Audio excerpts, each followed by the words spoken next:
Dear Worlds Builders, we invite you to join our micro-story writing workshop. The challenge is simple. Write a short story of up to 300 words inspired by the background image you see.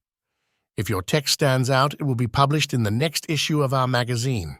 Get your keyboards ready, let your imagination run wild, and let the image inspire you.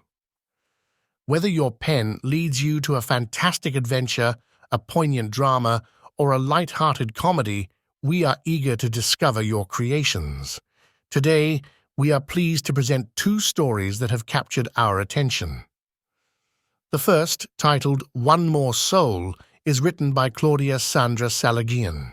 The second, titled Rest of the Brave, is by Greg Bénicourt. Dive into these captivating tales and let them inspire you to create your own masterpiece. Get your keyboards ready, dear writers, and may inspiration be with you. The Soul of Another. Zaitza stopped her run at the edge of the river cutting through the mountains. She took a sip and was about to leave when the rays of the setting sun outlined a shiny object a few steps away. Sitting against the trunk was the silhouette of one of those travelers. A lost one, like those she had already encountered. This one wore leather armor and a long, sharp weapon. His face was peaceful, and despite the exhaustion and sadness etched in his features, he was very handsome. Zaitza touched his eyelids. "I see." Then she understood when she found the roots embedded in his skull. On one of the distant peaks, a structure with high spires seemed to appear and disappear.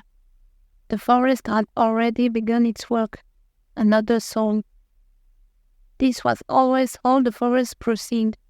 The roots absorbed the dying thoughts of the departed and materialized them for a time. Zaitza looked at the very perceptible smile of the man, then at the strange structure, which reminded her of nothing known. She had seen so many extraordinary things, born in the minds of so many bodies whose stories she had never learned. A final ray of sunlight pointed a round, yellow object in the stranger's metallic hand. Zaitza discovered a tiny image of a woman with a radiant face in a medallion, someone important to him. Zaitza looked again at the immense structure. In an effort of concentration, her pupils dilated until they occupied all the white of her eyes. In front of the entrance, the man was moving forward to enter. But as this lost dream was about to vanish, with this simple image, a radiant female silhouette opened the large doors, bringing a smile to the man's face. And as the fragments of the projection dissolved into the night, Zaitza smiled too.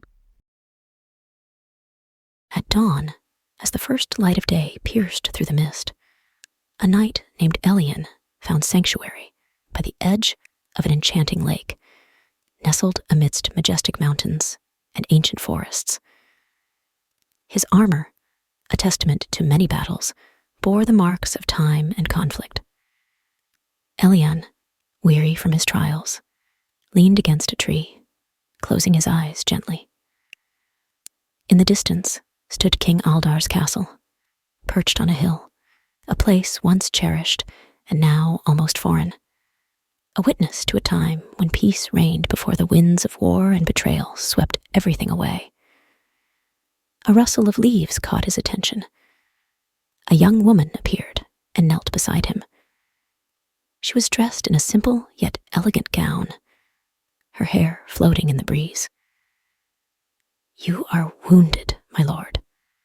Let me help you." Without waiting for his response, she began to clean his wounds with astonishing delicacy. Elian, too exhausted to protest, surrendered to the gentleness of her care. "Who are you?" he finally murmured, his voice hoarse. "I am Mia, healer of the woods. My father taught me to heal the ailments of men and beasts." She smiled softly. "You have fought valiantly, but it is time to leave the war behind." The knight weakly nodded, grateful. As darkness slowly enveloped the landscape, he felt an unexpected peace wash over him. Mia reminded him of the daughter he never had. His beloved wife had died in childbirth a few years earlier, taking with her the baby they had awaited with such joy. In a suspended world, as Elian smiled, the evanescent image of the daughter his mind had imagined faded away just as life left him.